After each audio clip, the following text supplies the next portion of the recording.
അപ്പോൾ നമ്മുടെ കേക്കിൻ്റെ മിക്സിങ് റെഡിയാക്കാൻ വേണ്ടിയിട്ട് പോവാണ്. അപ്പോൾ ഞാനിവിടെ 250 ml മെഷീൻ കപ്പിലാട്ടോ എല്ലാത്തിൻ്റെ അളവ് എടുക്കുന്നത്.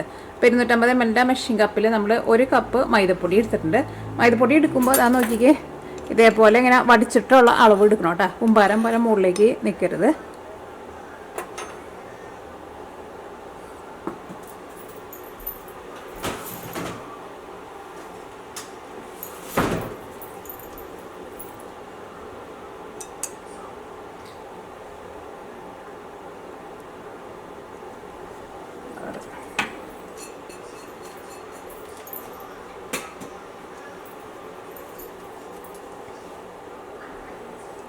അപ്പോൾ നമ്മുടെ കേക്ക് റെഡിയാക്കാൻ വേണ്ടിയിട്ട് പോവാണ്. അപ്പോൾ ഫസ്റ്റ് നമുക്ക് ഡ്രൈ ആയിട്ടുള്ള ഇൻഗ്രീഡിയൻസ് ചേർക്കാം. ഞാനൊരു 250 ml മെഷീൻ കപ്പിലായിട്ട് അളവ് എടുക്കുന്നത്. അപ്പോൾ 250 ml മെഷീൻ കപ്പിൽ 1 കപ്പ് മൈദപ്പൊടി എടുത്തിട്ടുണ്ട്.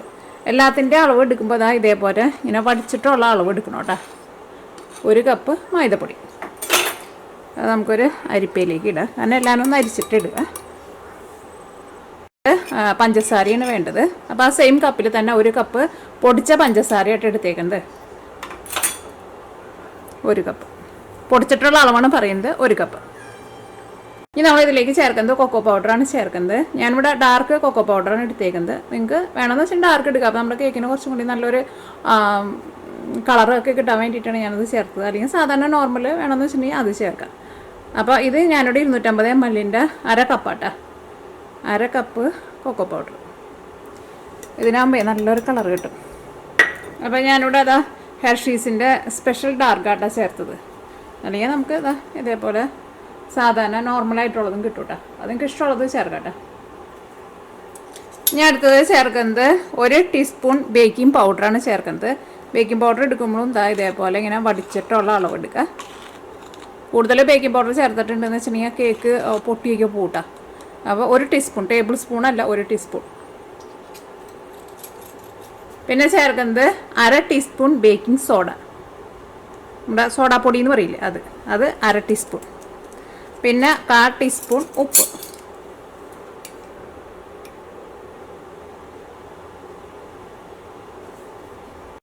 അപ്പോൾ നമ്മുടെ കേക്കിലേക്കുള്ള ഡ്രൈ ആയിട്ടുള്ള ഇൻഗ്രീഡിയൻസ് എല്ലാം നമ്മൾ ചേർത്ത് കഴിഞ്ഞു. ഇനി ഇത് നമുക്ക് അരിപ്പയിൽ ഇട്ടിട്ടൊന്ന് അരിച്ചിട്ടെടുക്കാം.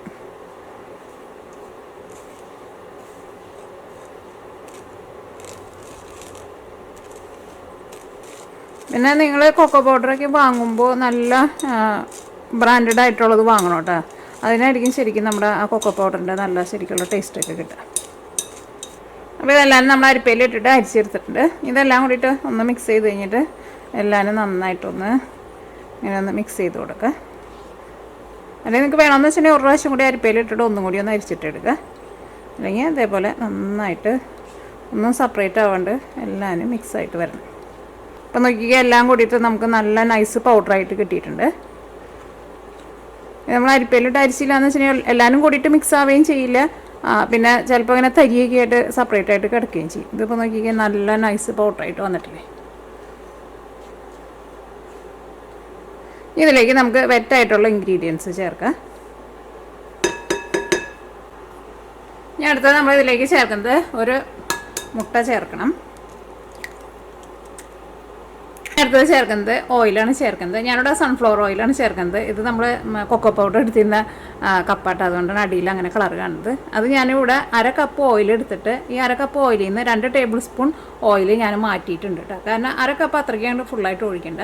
അപ്പോൾ കേക്ക് ഭയങ്കര എന്താ പറയുക, ഭയങ്കര ഹെവി ആയിട്ട് വരും. അപ്പോൾ ഞാൻ ആദ്യം ഉണ്ടാക്കി കഴിഞ്ഞ് കഴിയുമ്പോൾ എനിക്കത് അത്രയ്ക്ക് അങ്ങോട്ട് അതിൻ്റെ ടെക്സ്ചർ ഇഷ്ടമായില്ല. അപ്പോൾ ഞാൻ ഓയിൽ കുറച്ചും കൂടി ഒന്ന് കുറച്ചു. അപ്പോൾ 1/2 കപ്പ് എടുക്കുക, അതിൽ നിന്ന് ഒരു 2 ടേബിൾ സ്പൂൺ ഓയിൽ മാറ്റാം. അപ്പോൾ ഓയിൽ ചേർക്കുക.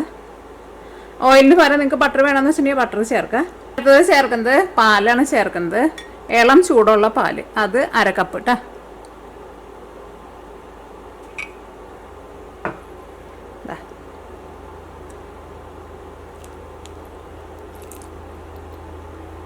ഇതെല്ലാം കൂടിയിട്ട് നമുക്കൊന്ന് മിക്സ് ചെയ്യുക.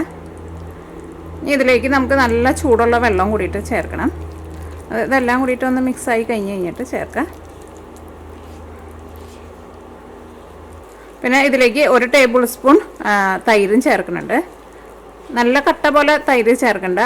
നമ്മുടെ ബട്ടർ മിൽക്ക് ഉണ്ടല്ലോ, അതേപോലെ കുറച്ചിങ്ങനെ വെള്ളമായിട്ടുള്ള തൈര് വേണം ചേർക്കാൻ വേണ്ടിയിട്ട്. ഒന്നല്ലെങ്കിൽ ബട്ടർ മിൽക്ക് ചേർക്കുക, അല്ലെങ്കിൽ ബട്ടർ മിൽക്ക് എന്ന് വെച്ചിട്ടുണ്ടെങ്കിൽ നമ്മുടെ നാട്ടിൽ മോരെന്ന് പറയില്ലേ, അത് കുറച്ചും കൂടി വെള്ളം പോലെ ഇരിക്കും. തൈരാകുമ്പോൾ കുറച്ചും കൂടി നല്ല തിക്കായിട്ടിരിക്കുമല്ലോ. അപ്പോൾ ഒരുപാട് ചേർക്കണ്ട, കാരണം ഈ ബേക്കിംഗ് പൗഡറും ബേക്കിംഗ് സോഡയും നമ്മൾ ഇതിനകത്ത് ചേർത്തിട്ടുണ്ടല്ലോ. അപ്പോൾ അത് കൂടുതൽ ആക്റ്റീവ് ആവാൻ വേണ്ടിയിട്ട് നമുക്ക് തൈര് ചേർക്കുന്നത് നല്ലതാണ്. അപ്പോൾ ഇനി ഇതിലേക്ക് നമുക്ക് 1 ടേബിൾ സ്പൂൺ തൈരും കൂടിയിട്ട് ചേർക്കാം. 1 ടേബിൾ സ്പൂൺ തൈര്.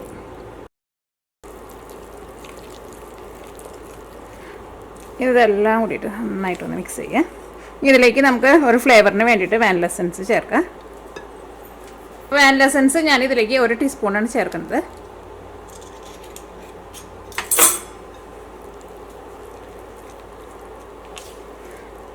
ഞാൻ അടുത്തത് നമ്മൾ ഇതിലേക്ക് ചേർക്കുന്നത് നല്ല ചൂടുള്ള വെള്ളമാണ് ചേർക്കുന്നത്. അത് 1/4 കപ്പാട്ട ചേർക്കുന്നത്. നമ്മുടെ 250 ml മെഷറിംഗ് കപ്പിൽ 1/4 കപ്പ് വെള്ളമാണ് ചേർക്കുന്നത്. ഫസ്റ്റ് നമുക്ക് 1/4 കപ്പ് ചേർക്കാം. അത് കഴിഞ്ഞിട്ട് പിന്നെ ഈ ബാറ്റർ തിക്കായിട്ടിരിക്കാന്ന് വെച്ചാൽ അതനുസരിച്ചിട്ട് കുറച്ചുകൂടി വെള്ളം ചേർത്തിട്ട് ലൂസാക്കിയിട്ട് എടുക്കണം.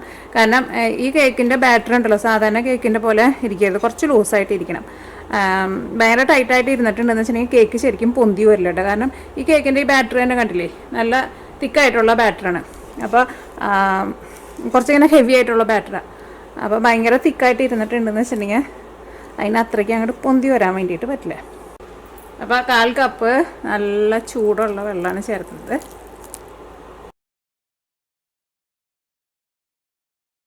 നന്നായിട്ട് മിക്സ് ആവണം കേട്ടോ. കാരണം ഇങ്ങനത്തെ ഇങ്ങനെ വെള്ളം ഒഴിച്ച് കഴിയുമ്പോൾ ആ വെള്ളം നമ്മളിങ്ങനെ ഇളക്കുമ്പോൾ ഒന്ന് സെപ്പറേറ്റ് ആയിട്ട് ഇരിക്കും. അത് കഴിഞ്ഞിട്ട് അത് നന്നായിട്ട് മിക്സായിട്ട് വന്നു കഴിയുമ്പോഴാണ് മിക്സിങ്ങിൻ്റെ കൂടെ വെള്ളം ശരിക്കാണ്ട് ചേർന്ന് വരും. അപ്പോൾ കണ്ടില്ലേ, ഇപ്പോൾ നമ്മുടെ ബാറ്റർ നോക്കിക്കേ നല്ല ലൂസായിട്ട് വന്നിട്ടുണ്ട്.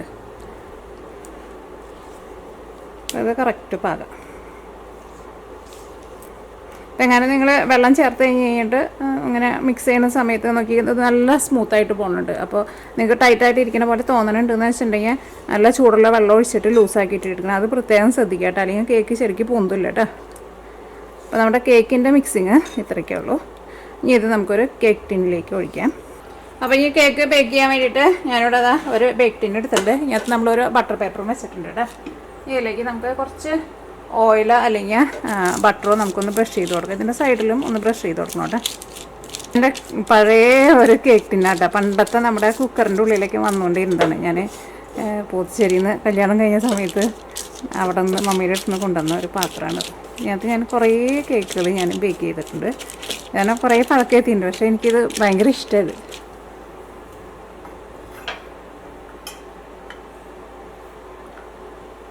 ഓക്കെ, അപ്പോൾ ഈ നമ്മുടെ മിക്സിങ് നമ്മൾ ഇതിലേക്ക് ഒഴിക്കട്ടെ. എൻ്റെ മിക്സിങ് നോക്കിക്കേ എന്ത് സ്മൂത്തായിട്ട് ഇരിക്കണേന്ന് നോക്കിക്കേ.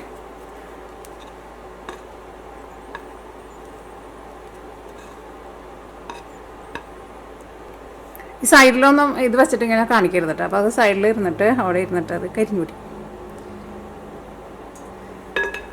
അപ്പോൾ ഇനി ഇതൊന്ന് ടാപ്പ് ചെയ്ത് കൊടുക്കണം.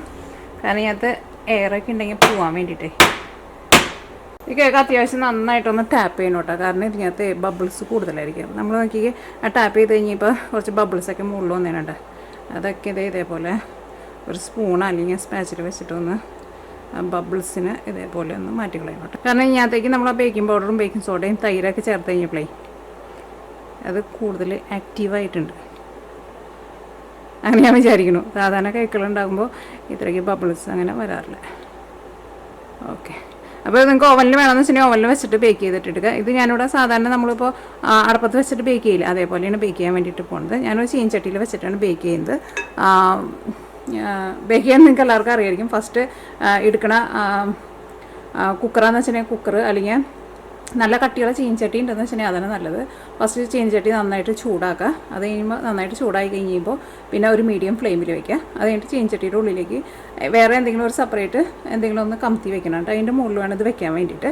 അല്ലെങ്കിൽ നേരിട്ട് ഇതിൻ്റെ അടിയിലേക്ക് ചൂടടിച്ചിട്ടുണ്ടെന്ന് വെച്ചിട്ടുണ്ടെങ്കിൽ കേക്കിൻ്റെ അടിഭാഗം കരിഞ്ഞു പോട്ടെ. കൂടുതൽ ഞാൻ പറയാനുള്ള നിങ്ങൾക്ക് എല്ലാവർക്കും അറിയായിരിക്കും. പിന്നെ ഓവനിൽ വെച്ചിട്ടാണ് ചെയ്യുന്നതെന്ന് വെച്ചിട്ടുണ്ടെങ്കിൽ 370 ഫാരനൈറ്റിൽ വെക്കുക. സെൻറ്റിഗ്രേഡിലെന്ന് വെച്ചിട്ടുണ്ടെങ്കിൽ 180 സെൻറ്റിഗ്രേഡിൽ വെക്കുക. ഒരു ഏകദേശം ഒരു 40-45 മിനിറ്റ്സ് എടുക്കും കേട്ടോ. അപ്പോൾ നമ്മുടെ കേക്ക് ബേക്ക് ചെയ്യാൻ വേണ്ടിയിട്ട് നമ്മുടെ ചീനച്ചട്ടി ഇതവിടെ നന്നായിട്ട് നമ്മൾ ചൂടാക്കിയിട്ടുണ്ട്. ചീനിച്ചട്ടി നല്ല ചൂടിലാണ് ഇരിക്കുന്നത്. അപ്പോൾ അതിൻ്റെ ഉള്ളിലേക്ക് ഞാനിവിടെ ഇതേപോലെ എന്തെങ്കിലും ഒന്ന് കമത്തി വെക്കുക.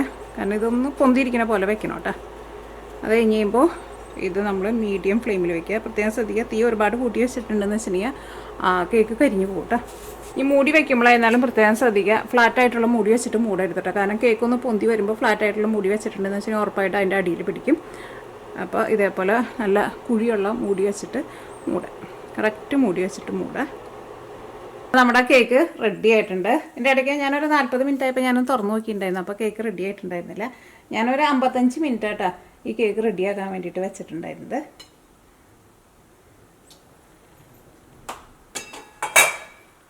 അത് നോക്കിക്കേ, കേക്ക് നല്ല സോഫ്റ്റായിട്ട് നന്നായിട്ട് പൊന്തി വന്നിട്ടുണ്ട്. ഈ കേക്ക് റെഡി ആയെന്ന് അറിയാൻ വേണ്ടിയിട്ട് നിങ്ങൾ എന്തെങ്കിലും വെച്ചിട്ട് ജസ്റ്റ് ഒന്ന് കുത്തി നോക്കാം. അപ്പോൾ അത് ക്ലീൻ ആയിട്ട് വന്നിട്ടുണ്ടെന്ന് വെച്ചിട്ടുണ്ടെങ്കിൽ കേക്ക് റെഡി ആയിട്ടുണ്ടാവും. ഇതിപ്പോൾ ഓൾറെഡി ഞാൻ കുത്തി നോക്കിയിട്ടില്ല, കാരണം ഇതിൻ്റെ സൈഡൊക്കെ നന്നായിട്ട് മുരിഞ്ഞ് വന്നിട്ടുണ്ട്.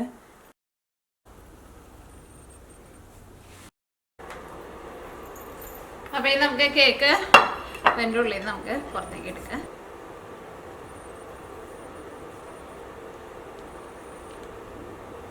ആ കേക്ക് നോക്കിക്കേ,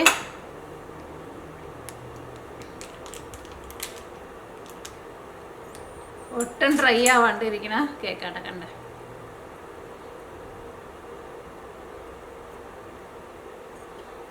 കേക്കിൻ്റെ സോഫ്റ്റ്നെസ് നോക്കിക്കേ, നല്ല പഞ്ഞി പോലെയാണ് ഇരിക്കുന്നത് കേക്ക്. അപ്പോൾ നമുക്ക് കേക്ക് നമുക്കൊന്ന് കട്ട് ചെയ്ത് നോക്കാം. നോക്കിക്കേ, ഇപ്പോൾ നമ്മൾ കേക്ക് കട്ട് ചെയ്യുമ്പോൾ ഒട്ടും പൊടിഞ്ഞു പോകണില്ല. അല്ലെങ്കിൽ നമ്മൾ ചൂടാറിനതിന് മുമ്പ് കേക്ക് കട്ട് ചെയ്തിട്ടുണ്ടെന്ന് വെച്ചിട്ടുണ്ടെങ്കിൽ ഉറപ്പായിട്ടും കേക്ക് പൊടിഞ്ഞു പോകട്ടാ. കേക്ക് ഉണ്ടാക്കി കഴിഞ്ഞ് കഴിഞ്ഞിട്ട് ഒരു ദിവസം കഴിഞ്ഞിട്ട് കട്ട് ചെയ്താൽ മതി. നോക്കി എന്ത് സോഫ്റ്റായിട്ട് നമുക്ക് കട്ട് ചെയ്യാൻ പറ്റുന്നതെന്ന് നോക്കിക്കേ.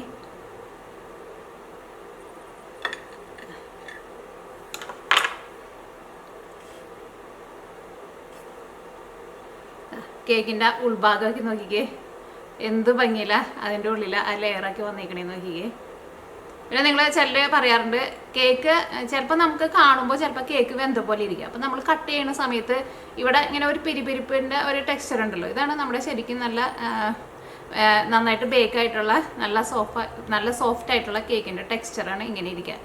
ഇപ്പോൾ കേക്ക് വെന്തില്ല എന്ന് വെച്ചിട്ടുണ്ടെങ്കിലുണ്ടല്ലോ, കേക്കിന് ഇതേപോലത്തെ ഈ സ്പോഞ്ച് പോലെ ഇരിക്കുന്ന ഈ ടെക്സ്ചർ ഉണ്ടാവില്ല. അതിങ്ങനെ നമ്മളിങ്ങനെ കൈയൊക്കെ വെച്ച് തൊടുമ്പോൾ നമ്മുടെ കൈമേക്ക് ഇങ്ങനെ ഒട്ടിപ്പിടിക്കും. അത് കേക്ക് ശരിക്കും ബേക്ക് ആവാത്തത് കൊണ്ടാണ് അങ്ങനെ വരുന്നേട്ടാ. അല്ലെങ്കിൽ ശരിക്കും വെന്ത കേക്കാന്ന് വെച്ചിട്ടുണ്ടെങ്കിൽ അതാ ഇതേപോലെ ഇങ്ങനെ ഇരിക്കും, നല്ല സ്പോഞ്ച് പോലെ ഇരിക്കും കണ്ട. പിന്നെ ചില സമയത്ത് ചിലപ്പോൾ നമ്മൾ കേക്ക് കട്ട് ചെയ്യുന്ന സമയത്ത് കേക്കിൻ്റെ ഉള്ളിൽ ചിലപ്പോൾ ഇങ്ങനെ ഹോൾസ് ഉണ്ടാവും. അത് നമ്മൾ കേക്ക് ബേക്ക് ചെയ്യാൻ പോണതിന് മുമ്പ് നമ്മൾ ഒന്ന് തട്ടി കൊടുക്കില്ലേ, അങ്ങനെ തട്ടി കൊടുത്തിട്ട് എയർ ശരിക്കും പോയില്ല എന്ന് വെച്ചിട്ടുണ്ടെങ്കിൽ, എയർ ഇരുന്നിട്ടുണ്ടെന്ന് വെച്ചിട്ടുണ്ടെങ്കിൽ കേക്കിൻ്റെ ഉള്ളിൽ അങ്ങനെ ഹോൾസ് വരും. പ്രത്യേകിച്ച് നമ്മൾ ബ്രെഡൊക്കെ ഉണ്ടാക്കുന്ന സമയത്ത് നന്നായിട്ട് തട്ടി കൊടുക്കണം. അല്ലെങ്കിൽ നമ്മൾ ബ്രെഡൊക്കെ ഉണ്ടാക്കി വന്നു കഴിയുമ്പോൾ ഈ ബ്രെഡിൻ്റെ ഉള്ളിലേക്ക് നിറച്ചും ഹോൾസ് ഉണ്ടാവും. കേക്കിൽ നമുക്ക് അത്രയ്ക്ക് അങ്ങനെ കാണാൻ വേണ്ടിയിട്ട് പറ്റില്ല. അപ്പോൾ ഇതാണ് നമ്മുടെ നല്ല സോഫ്റ്റ് ആയിട്ടുള്ള നല്ല ടേസ്റ്റി ആയിട്ടുള്ള നമ്മുടെ കേക്ക്. ഇപ്പോൾ ക്രിസ്മസൊക്കെയാണല്ലോ വരുന്നത്. അപ്പോൾ നിങ്ങൾക്ക് ചോക്ലേറ്റ് കേക്ക് ഇഷ്ടമുള്ളവർ ധൈര്യമായിട്ട് ഉണ്ടാക്കാൻ വേണ്ടിയിട്ട് പറ്റിയ ഒരു കേക്കാണിത്. അല്ല എന്ത് സോഫ്റ്റായിട്ടിരിക്കണേന്ന് നോക്കിക്കേ. പിന്നെ മുകളിലെ ലെയർ നോക്കിക്കേ, മുകളിൽ അത്യാവശ്യം നന്നായിട്ട് മുരിഞ്ഞ് വന്നിട്ടുണ്ട്. അത് വേറൊരു കളറായിട്ട് നിൽക്കുന്നുണ്ട്. എൻ്റെ ഉള്ളിലേക്ക് നോക്കിക്കേ, അത് എന്ത് സോഫ്റ്റായിട്ട് ഇരിക്കണേന്ന് നോക്കിക്കേ കേക്ക്.